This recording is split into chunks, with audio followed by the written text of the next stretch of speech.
illallah la ilaha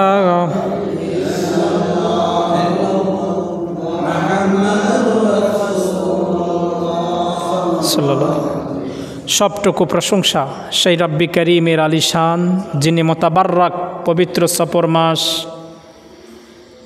আল্লাহ রসুল সাল্লাল্লাহু আলাইহি ওয়াসাল্লাম এই সফর মাসের শেষ বুধবার জীবনের শেষ অন্তিম লগ্নে একটু সুস্থ হয়েছিলেন। এই মাসটি আল্লাহ তাআলা এই পবিত্র জুমায় আসার এবং বসার তৌফিক, হিম্মত, শক্তি দান করেছেন। এজন্য আমরা বলি কালিমাতুশ শুকুর, বলি আলহামদুলিল্লাহ। পাশাপাশি লক্ষ কোটি দরুদ ও সালাম প্রেরণ করি আমাদের নবী সরওয়ারে দো আলম হাবিব মুস্তফা মুহাম্মদুর রাসূলুল্লাহ। সম্মানিত প্রিয় ভাই আমার, আমরা আজকে আলোচনা করব রাসূল সাল্লাল্লাহু আলাইহি ওয়াসাল্লামের জীবনের শেষ কয়েকদিন। হুজুর একদিন আম্মাজান আয়েশা সিদ্দিকা রাদিয়াল্লাহু তাআলার সঙ্গে বসা ছিলেন। বলেন কি ছিল? বসা ছিল।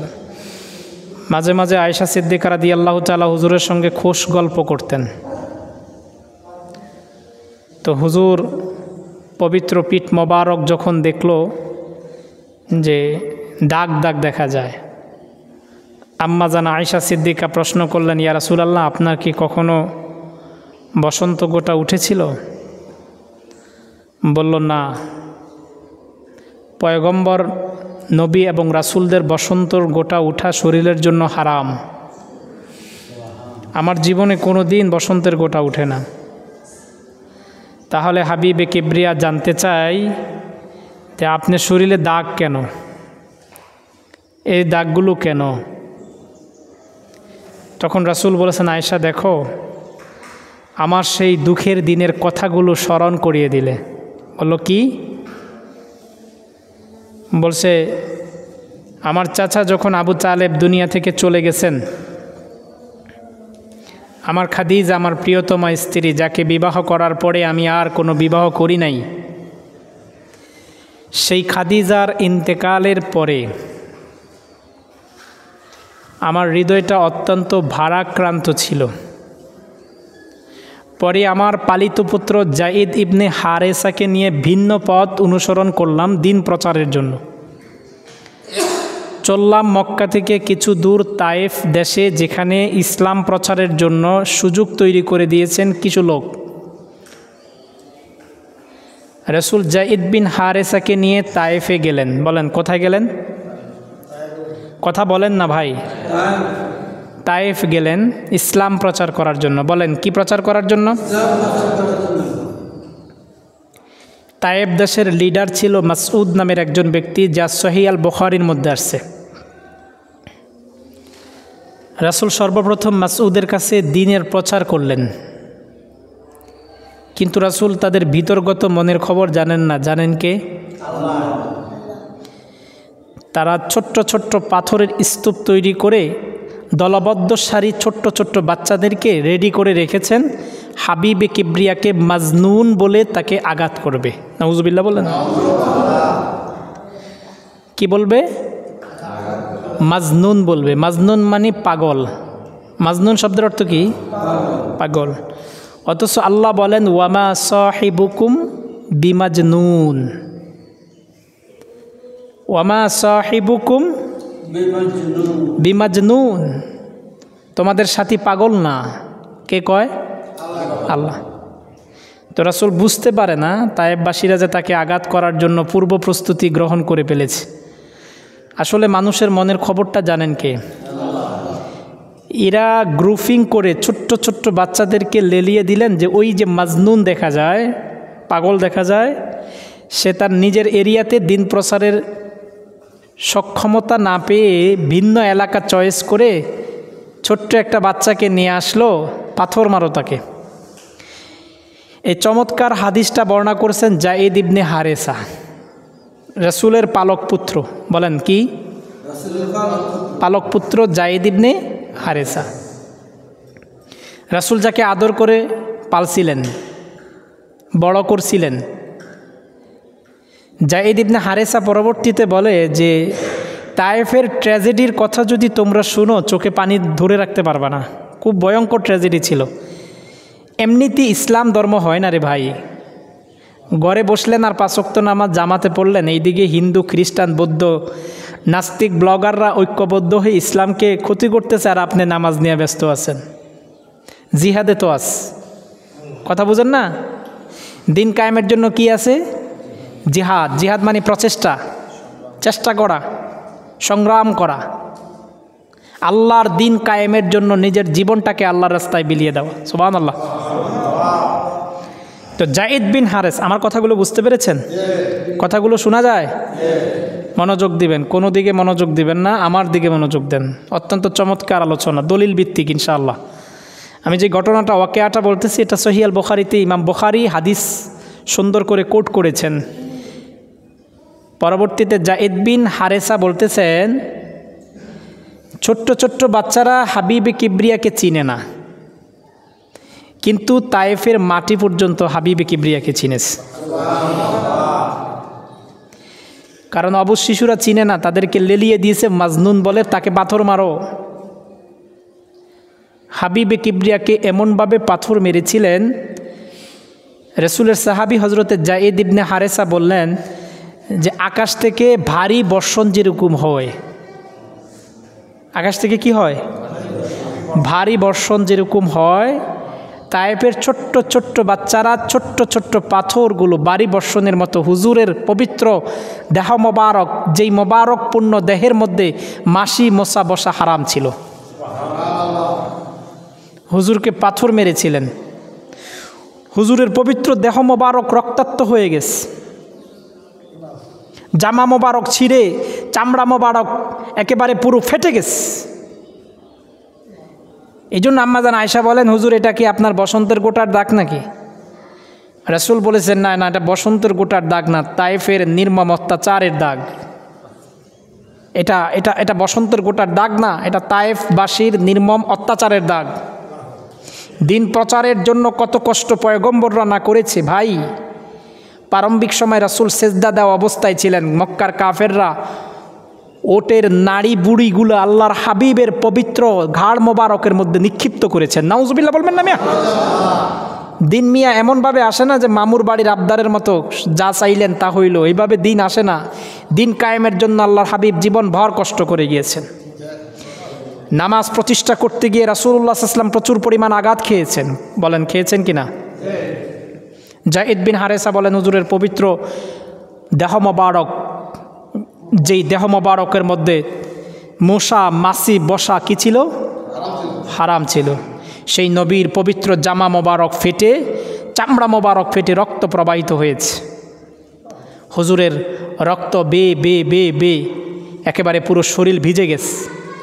আল্লাহর হাবিব বলেন, যায়েদ। বলল, কি আব্বা? বলল, তোমার কাছে কি কোনো রুমাল আছে, শুকনো রুমাল?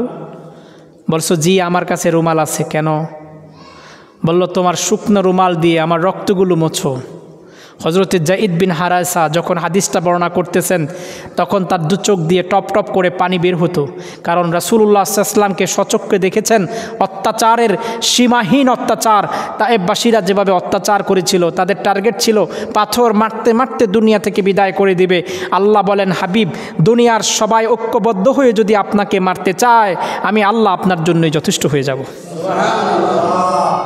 সবাই ঐক্যবদ্ধ হলেও আল্লাহর হাবিবকে কেউ উৎখাত করতে পারবে না। পারবে? পারবে না। বহু চেষ্টা করেছে, বহু প্ল্যান করেছে, বহু প্ল্যান। দারুন নাদওয়ায় মিটিং করেছে, লাস্ট ওয়ার্নিং, নবীকে দুনিয়া থেকে বিদায় করে দেওয়া। পেরেছে? কথা বলেন, পেরেছে? নিরাপদে মক্কা থেকে মদিনায় চলে গেছে। সুবহানাল্লাহ বলবেন না? এই নিরাপদ দিয়েছেন কে? আল্লাহ। হযরতে যায়েদ বিন হারেসা বললেন, পৃথিবীর মানুষ শুনে রাখো, আমি দেখেছি নবীর তায়েফের অত্যাচার, অবিচার, জুলুম, কিভাবে রক্ত মোবারক প্রবাহিত হয়েছে, হুজুরের পবিত্র জামা মোবারক ভিজে গেছে। আমি আমার শুকনা রুমাল দিয়ে হুজুরের রক্তগুলো মুছতেছি, আমার রুমালটাও ভিজে গেছে। সুবহানাল্লাহ বল। হযরতে যায়েদ বিন হারেসা হৃদয় বিদায়ক কথাগুলো বলেছেন, রাসূল কষ্ট পেয়েছেন। বলেন, কি পেয়েছেন? কষ্ট পেয়েছেন, এত বেশি কষ্ট পেয়েছেন, এত বেশি কষ্ট পেয়েছেন, হ্যাঁ ঠিক আছে, এত বেশি কষ্ট পেয়েছেন। আল্লাহর হাবিব বলেছেন যে তায়েফের মধ্যে আমাকে প্রচণ্ড আঘাত করেছে নিষ্ঠুর কাফেররা, না জেনে না বুঝে আমাকে অত্যাচার করেছে, আমার প্রতি জুলুম করেছে।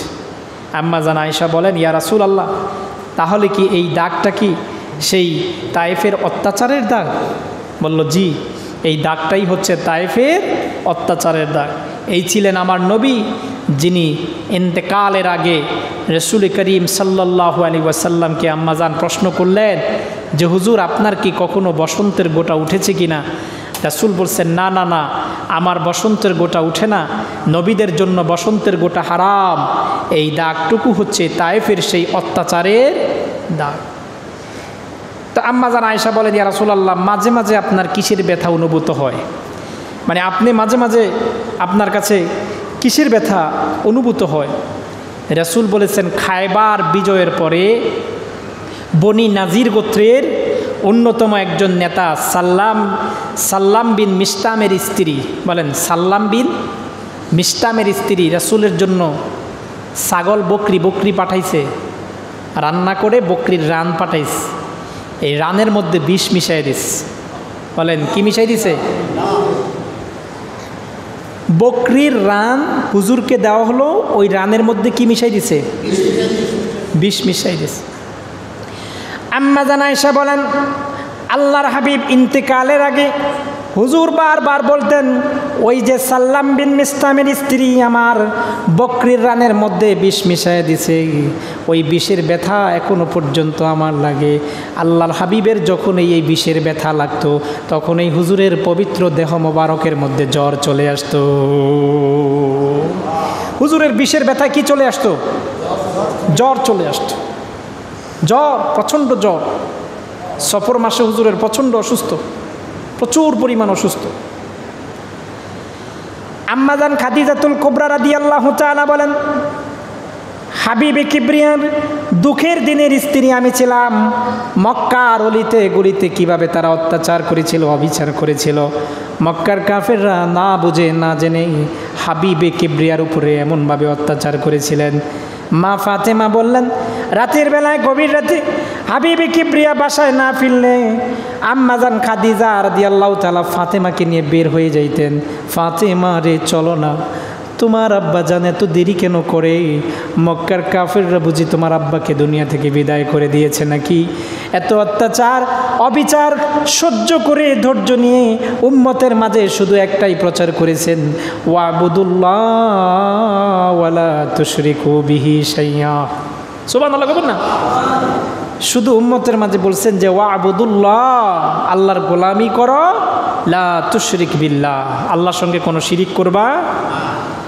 এই দাওয়াতটুকু দিতে গিয়া আল্লাহর হাবিব জীবন ভর কত কষ্ট না সহ্য করেছেন। সুবহানাল্লাহ বলবেন না? এত বেশি আঘাত খেয়েছিলেন। রাসূলকে চক্রান্ত করে তাবিজ করা হলো, তাবিজ। কথাগুলো বুঝতে পেরেছেন? আজকে যে আমাদের সমাজের কিছু কুচক্রী মহল আছে, যারা অন্যর ক্ষতি সাধন করে, তাবিজ করে, আছে না নাই? অনেকে তাবিজ বিশ্বাস করে না, কয় তাবিজ কিসের? স্বয়ং আল্লাহর হাবিবকে তাবিজ করেছিলেন। হুজুরের পবিত্র চুল মোবারকের 11টা গিট্টা দিয়া পাথরের নিচে গেড়ে রেখেছিলেন। 11টা গিট্টা। কয়টা গিট্টা? আবার বলেন, 11টা গিট্টা। জিবরাইল আমিন আগমন করলেন, হুজুর আপনি এই সূরাগুলো তেলাওয়াত করেন আর ফু দেন। আল্লাহর হাবিব সূরা ইখলাস, সূরা ফালাক পড়ে ফু দিলেন, সাথে সাথে 11টা গিট্টা হুজুরের পাথরের নিচের চুলের গিট্টাগুলো বের হয়ে গেলেন। হুজুর বলেন, যেদিন তাবিজের ওই গিট্টাগুলো খুলে দেওয়া হলো, আল্লাহ তাআলা যেদিন আমার এই সূরা তেলাওয়াতের কারণে ওই গিট্টাগুলো যেদিন খুলে দেওয়া হলো, সেই দিন থেকে আয়েশা রে, আমি আমার শরীরের মধ্যে সুস্থতা অনুভব করেছি।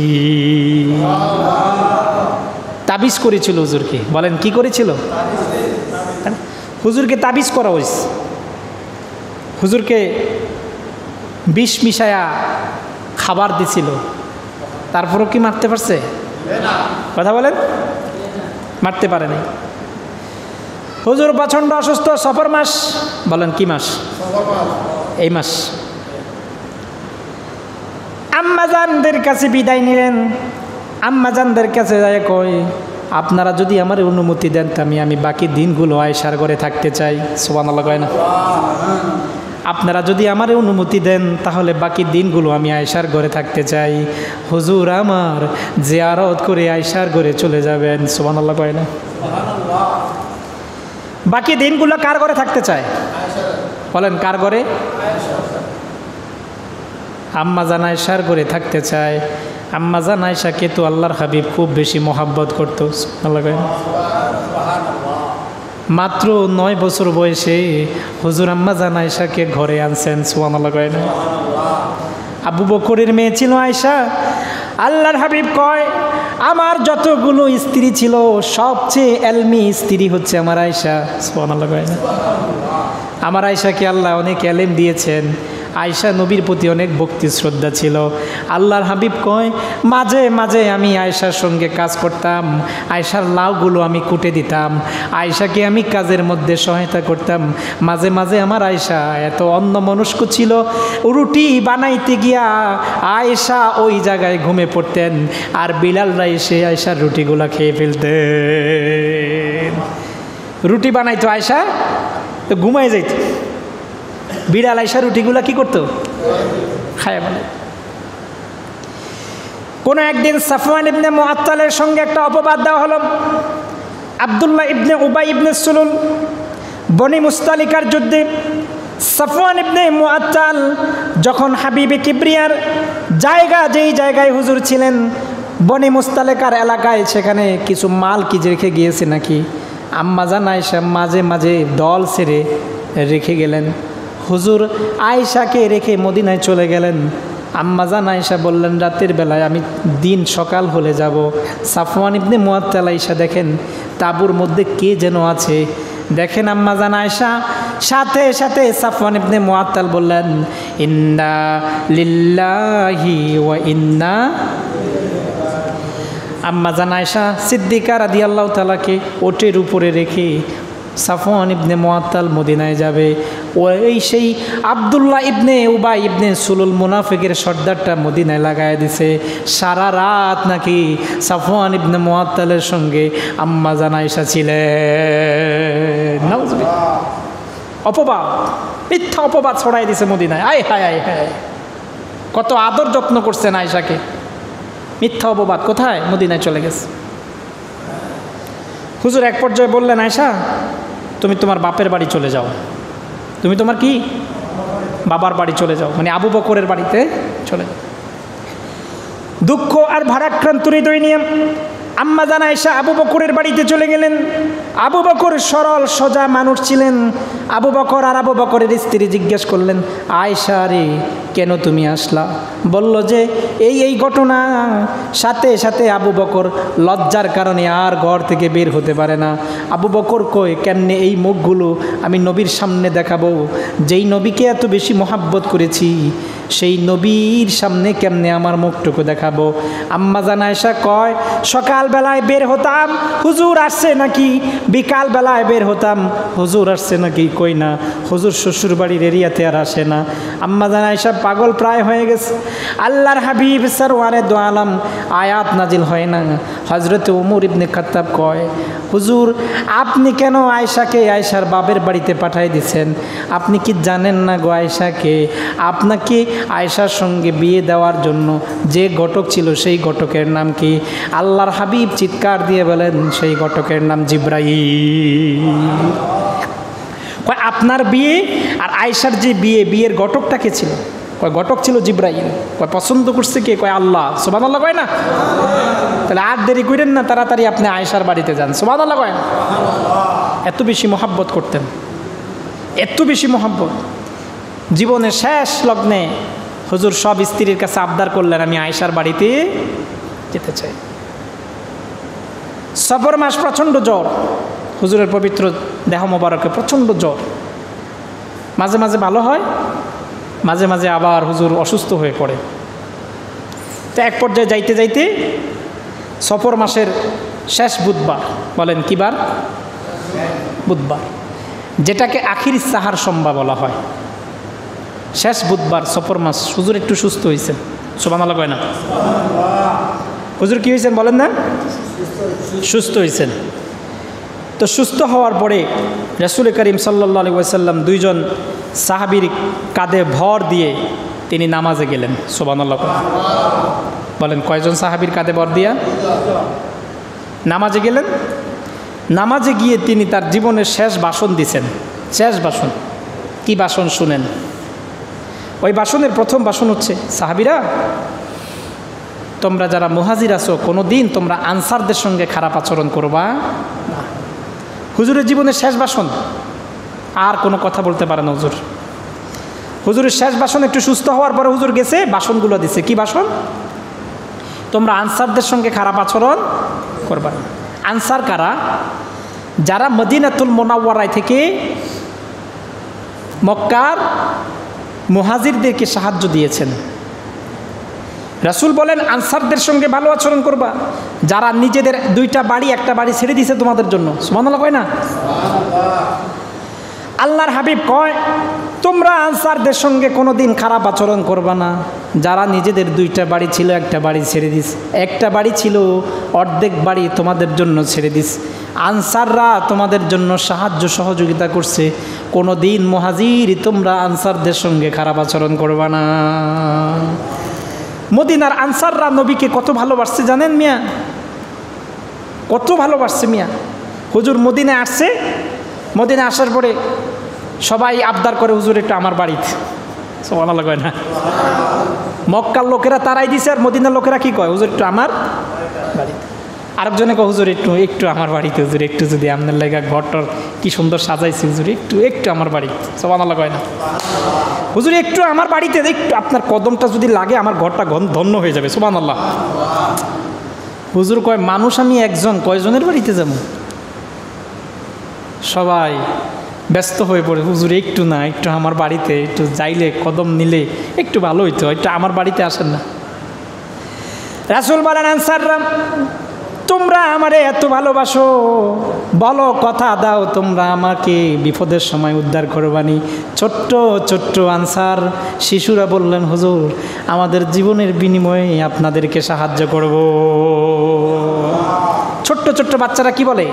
জীবনের বিনিময়ে কি করব? আপনাকে কি করব? সাহায্য করব। রাসূল বলেন তোমরা এ বলো আমার বাসায়, এ বলো আমার বাসায়। হ্যাঁ আমি কয়জনের বাসায় যাব? তো বরং আমার যে ওট আছে না, এই ওট যার বাসার সামনে থামবে ওর বাসায় আমি রেস্ট করবো। সুবহানাল্লাহ কয় না? হাদিসের মধ্যে আসছে হুজুরের উট যার বাসা ক্রস হয়ে যায়, কয় একটা মুরগি জবাই করলে মুরগিটা যেমন ছটপট করে, কয় যার বাসা নবী অতিক্রম করে ওটটা নিয়ে চলে যায়, ওই ব্যক্তি একটা মোরগ জবাই করলে যেমন জমিনের মধ্যে চটপট করে, ওই ব্যক্তি বিরহে বেদনায় চটপট করতে থাকতো। আয় হায় আমি আমার ঘরটা, আয় হায় আমার নসিব হইল না। বুঝেন না কথা? এই ছিল আনসারদের ভালোবাসা মিয়া। নবী জীবনের শেষ ভাষণ দিলেন তোমরা কাদের সঙ্গে ভালো আচরণ করবা? আনসারদের সঙ্গে। গ্রুপ কয়টা ছিল? দুইটা। কয়টা? মুহাজির এবং আনসার। সুবহানাল্লাহ বলবেন না? মুহাজির কাদেরকে বলে? যারা মক্কা থেকে মদিনায় হিজরত করছে তাদেরকে মুহাজির বলে, আর যারা মদিনায় থেকে মুহাজিরদেরকে সাহায্য দিয়েছেন তাদেরকে আনসার বলা হয়। সুবহানাল্লাহ বলবেন না? তারপরে দুই নম্বর কথাটা বলছেন কি? আল্লাহ তার হাবিবকে বা তার প্রিয় বান্দাকে সব কিছু দিতে চেয়েছিলেন, কিন্তু তিনি সব কিছু উপেক্ষা করে আল্লাহর কাছে যেতে চায়। প্রিয় ভাই আমার, কথাটা শুনলে আপনি মনে করবেন সহজ, এটা হৃদয় বিদায়ক কথা। হুজুর যে দুনিয়া থেকে চলে যাবে এই কথা ইঙ্গিত করে দেয়। হযরতে আবু বকর এই কথাটা শোনা মাত্রে চোখ দিয়া পানি বের হয়ে গেল। আবু বকর বুঝতে পাইল, আবু বকর বুঝতে পেরেছি কোন বান্দাকে আল্লাহ সব কিছু দিতে চেয়েছিল ওই বান্দা কিচ্ছুই নিতে চায় না, শুধু রাফিকে আলার কাছে সেই বান্দা যেতে চায়। কে সে? এটা আবু বকর বুঝতে পেরেছে। সুবহানাল্লাহ বলবেন না? আবু বকর বুঝতে পেরেছে, মনের মধ্যে ধাক্কা লেগেছে। সাহাবীরা সবাই ভাষণ শুনছেন তো রাসূল কয় আবু বকর তুমি কাঁদো কেন? কথাটা বলছি তুমি কাঁদো কেন? আবু বকর কয়, হুজুর মনে বেয়াদপি মাফ করবেন, আপনার এই বয়ানের হিকমত আমি আবু বকর বুঝে পেরেছি।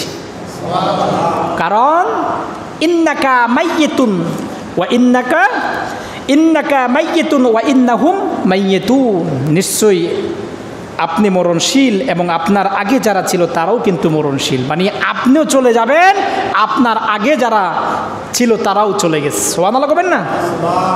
চলে গেছে, কেউ থাকে না, এই দুনিয়া থাকার জায়গা না। নবীও ছিলেন না, নবী পর্দা আড়াল করেছেন। একটা কথা বলে দেই, নবী মৃত্যু হয়েছে এই কথা বলবেন না, নবীর ব্যাপারে বলতে হবে নবী ইন্তেকাল করেছেন। সুবহানাল্লাহ করবেন? বলেন নবী কি করেছেন?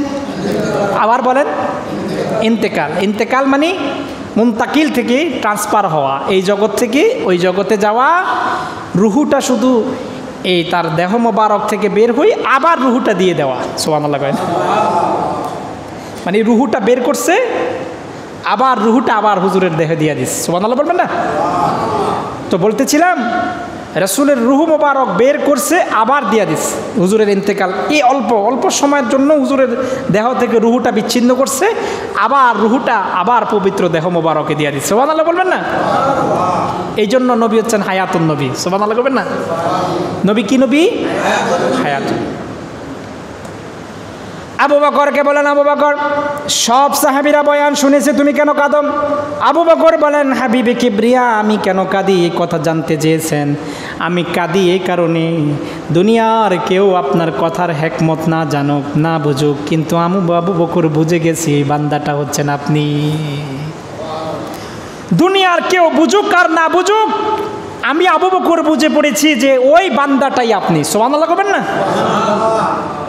তারপরে আল্লাহর হাবিব বললেন, মসজিদে নববীর সব দরজা বন্ধ করে দাও, একটা দরজা খোলা রাখো। সুবহানাল্লাহ করবেন না? মসজিদে নববীর সব দরজা কি করে দাও? বন্ধ করে দাও, একটা দরজা কি রাখো? খোলা রাখো, সেই দরজা আমার আবু বকরের জন্য। সুবহানাল্লাহ করবেন না? দেখছেন আবু বকরকে নবী কত মোহাব্বত করে, যে সব দরজা বন্ধ করে দাও, একটা দরজা খোলা রাখো, সেই দরজা কার জন্য?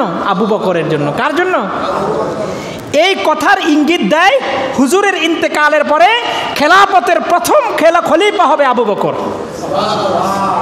সাহাবীরা বলেন, আব্দুল্লাহ ইবনে আব্বাস বলেন যে খেলাফত নির্বাচনের সময় ওমর ইবনে খাত্তাবকে একটা কথাই বললেন যে হুজুর জীবনের শেষ ভাষণ কি বলছেন? নববীর সব দরজা বন্ধ করে দাও, একটা দরজা খোলা রাখো, ওই দরজা আমার আবু বকর। তাহলে বোঝা যায় যে রাসূলের ইন্তেকালের পরে খেলাফত কায়েম হবে, ওই খেলাফতের প্রথম খলিফা আবু বকর হবে। সুবহানাল্লাহ কয় না? তারপরে আল্লাহর হাবিব বলছেন, এটাই তো হতে পারে আমার জীবনের শেষ কথা, তোমরা জীবনে কোনোদিন শিরিক করবে না। সুবহানাল্লাহ কয় না? আবার আল্লাহর হাবিব বলছেন, জীবনে যতদিন বাঁচো আমার আদর্শ নিয়ে বাঁচবা। তারপরে রাসূল বলেছেন জীবনের শেষ কথা, যে রাসূল বলেছেন জীবনে যেখানেই থাকো না কেন উম্মত নামাজকে কখনো ছাড়বা না। সুবহানাল্লাহ। এইভাবে ভাষণ দিতে দিতে হুজুরের ইন্তেকালের প্রায় 4-5 দিন আগে জিবরাইল আমিন একদিন আসলেন। সুবহানাল্লাহ কয়। আম্মা জান আয়েশার ঘরে। কার ঘরে? আয়েশার। জিবরাইল আমিন আয়েশা বলেন, ইয়া হাবিবি, আপনার শরীরের অবস্থা কেমন? আল্লাহর হাবিব বলেন, জিবরাইল রে, শরীরের অবস্থা ভালো না, খুব কষ্ট লাগতেছে, ওই দিকে শরীরের মধ্যে প্রচণ্ড ব্যথা আর জ্বর। হাবিবে কিবরিয়া, আপনি কেমন আছেন? এই কেমন আছেন শব্দটা নেওয়ার জন্য আল্লাহ আমারে পাঠাইছেন সিদরাতুল মুনতাহা থেকে। আমি এই মেসেজটা আবার আল্লাহর কাছে পৌঁছাই দিব। দ্বিতীয় দিন আবার জিবরাইল আমিন আসলেন, হুজুরকে বললেন, হুজুর আপনি কেমন আছেন? রাসূল বললেন, জিবরাইল রে, আগের দিন তুমি আমাকে যেমন দেখলা আমি পরের দিনও তেমন আছি, আমার প্রচণ্ড জ্বর, ভাল লাগে না, শরীর কেমন লাগতেছে আমি নিজেও জানি না। আল্লাহর হাবিব তৃতীয় দিন জিবরাইল আমিন দ্বিতীয় দিন এমন একজন ফেরেশতা নিয়ে আসলেন, ওই ফেরেশতার আন্ডারে 1 লক্ষ ফেরেশতা আছে, প্রতি একজন ফেরেশতার আন্ডারে আবার 1 লক্ষ ফেরেশতা আছে। এমন একজন ফেরেশতা জিবরাইল দ্বিতীয় দিন নিয়ে আসলেন। হুজুরকে বললেন, হুজুর জানেননি গো, এই যে ফেরেশতা আপনাকে দেখতে আসছে, আপনার শরীরের কন্ডিশন কেমন আল্লাহ জানতে চেয়েছে। আপনাকে যে ফেরেশতা দেখতে এসেছে, এই ফেরেশতা 1 লক্ষ ফেরেশতার ওস্তাদ। প্রত্যেক ফেরেশতার আবার 1 লক্ষ ফেরেশতা আছে। এমন একজন বড় ফেরেশতাকে আপনার জন্য নিয়ে আসছি। তৃতীয় দিন হুজুর মিকাইলকে নিয়ে আসলেন। হুজুর বললেন, জিবরাইল রে, বারবার কেন তুমি আমার কাছে আসো? এত ঘন ঘন তো তুমি কখনো আসো না।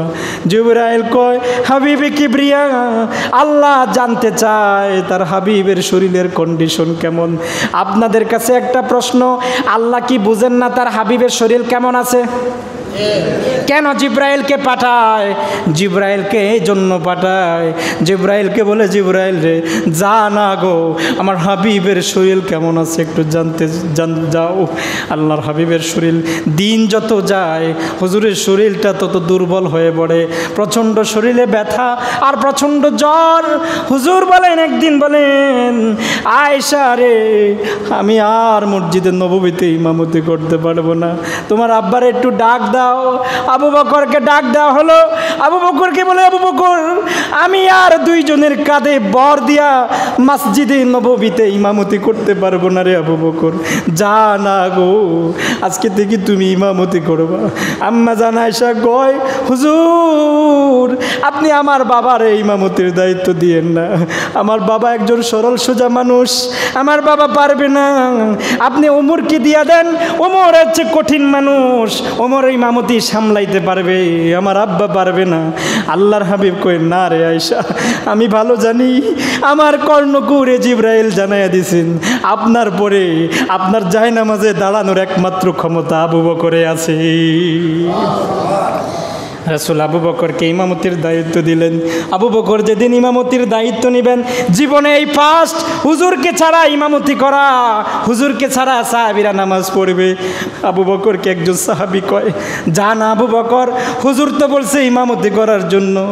আবু বকর কয়, কেমনে দাঁড়াবো এই যায় নামাজে, যেই যায় নামাজে আমার নবীর পবিত্র জিসিম মোবারক ছিল, যেই যায় নামাজে বৈশা নবী আমার পবিত্র কোরআন তেলাওয়াত করেছে, যেই নাই যায় নামাজে দাঁড়িয়ে নবী খুতবা দিয়েছে, কেমনে পারবো এই যাই নামাজে আমি দাঁড়াবো। আবু বকরকে সবাই ধইরা যাই নামাজে দাঁড়া করাই দিছেন।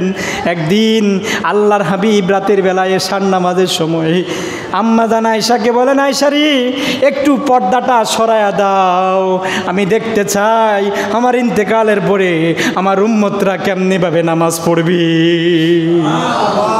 আম্মা জান আয়েশা কয়, হাবিবে কিবরিয়ার মুহূর্তগুলার শেষ মুহূর্ত কেমন, এটা তো আমার ঘরের মধ্যেই ছিল, আমি দেখেছি হুজুরের শেষ মুহূর্তগুলা কেমন। প্রত্যেক রাতেই ফেরেশতা আগমন করে, আর ফেরেশতার সঙ্গে কি যেন কথা বলে ফেরেশতারা চলে যায়। আল্লাহর হাবিব বলেন, আয়েশা রে, দেখতে চাই, একটু পর্দাটা সরায় দাও। আয়েশার হুজরা থেকে হুজুরের মেহরাবের দূরত্ব একেবারে কম।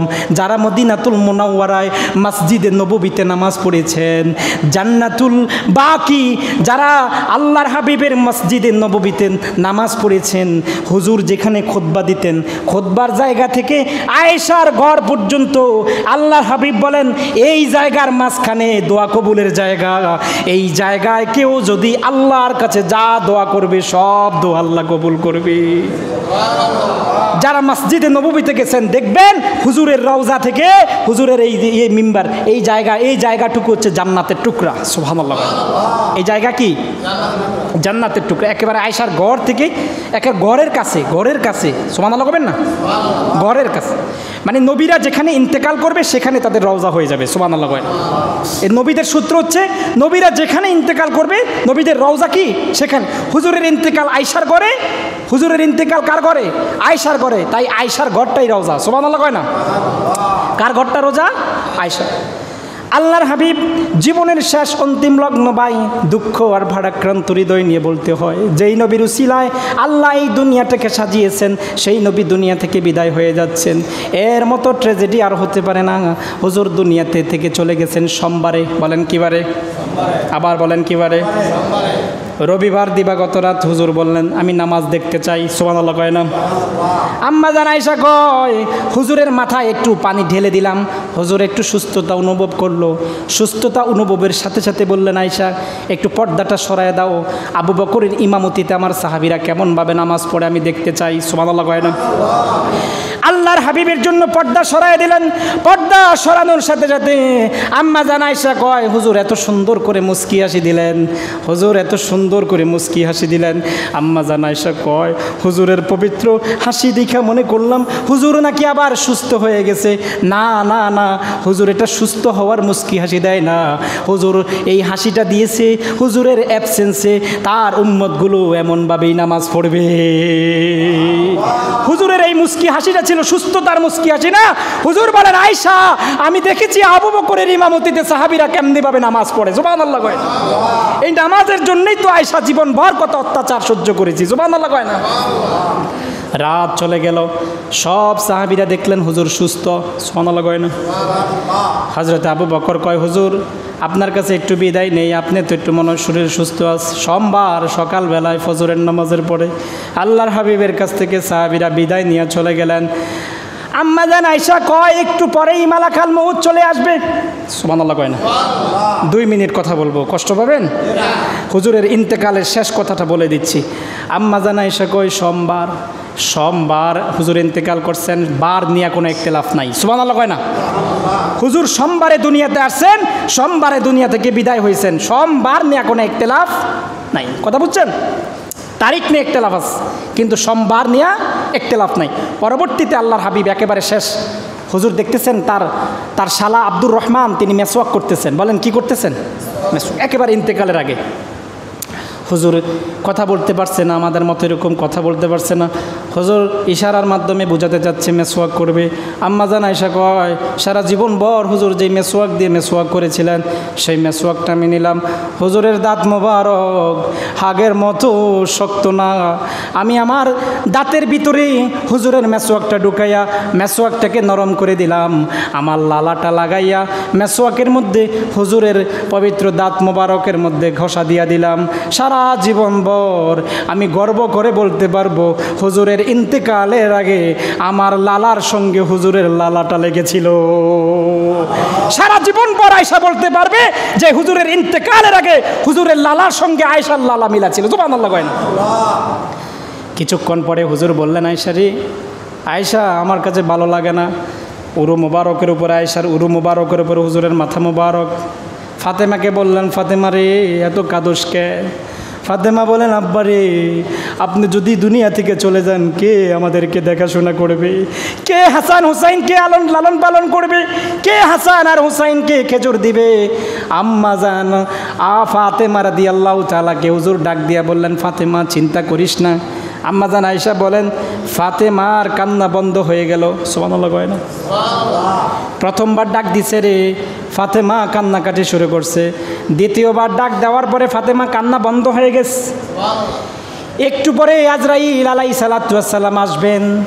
মালাকাল মউত আসার আগে জিবরাইল আগমন করলেন, হুজুরকে বললেন হুজুর এমন একজন ব্যক্তি আজ আনলাম যেই ব্যক্তি জীবনে কোনো মাখলুকাতের কাছে অনুমতি চায় না। হুজুর আজরাইলকে আনলাম আপনার কাছে অনুমতি চায়, আপনি কি দুনিয়াতে থাকতে চাননি? আপনি যদি দুনিয়াতে থাকতে চান তিনি চলে যাবে। আল্লাহর হাবিব বলেন এই জিবরাইল আমি তো আমার আল্লাহর কাছে যেতে চাই, আমি তো আমার আল্লাহকে আমার জীবন যৌবন সব কিছু দিয়ে দিছি, যাও তুমি মালাকাল মউতকে বলো আমার জান কবজ করার জন্য। আজরাইল আগমন করলেন, হুজুরের ডান পাশে জিবরাইল আমিন, বাম পাশে মিকাইল, সামনে আজরাইল। আল্লাহর হাবিব অন্তিম লগ্নে বলেন যে এই আজরাইল জীবনে যত কষ্ট আছে সব কষ্ট আমি নবীকে দাও, এই কষ্ট আমার উম্মতকে দিও না। সাকরাতুল মাউত হাক্কুন, মৃত্যুর যন্ত্রণা বড় কষ্ট, আমার উম্মতকে দিও না, যত কষ্ট আছে আমি নবীকে দাও। হাবিবে কিবরিয়া শেষ একেবারে শেষ ভাষা যেটা বলেছেন আসসালাত আসসালাত আসসালাত ওয়ামা মালাকাত আইমানুকুম আসসালাত আসসালাত আসসালাত। হুজুরের শেষ বাক্য, শেষ কথা ছিল নামাজ, নামাজ, নামাজ, নামাজ।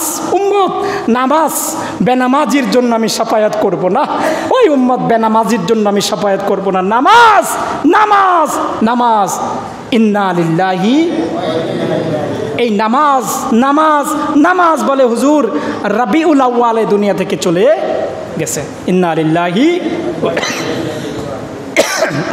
আল্লাহ আমাদের কবুল করুক, মঞ্জুর করুক, আমিন। আসসালামু আলাইকুম ওয়া রাহমাতুল্লাহ।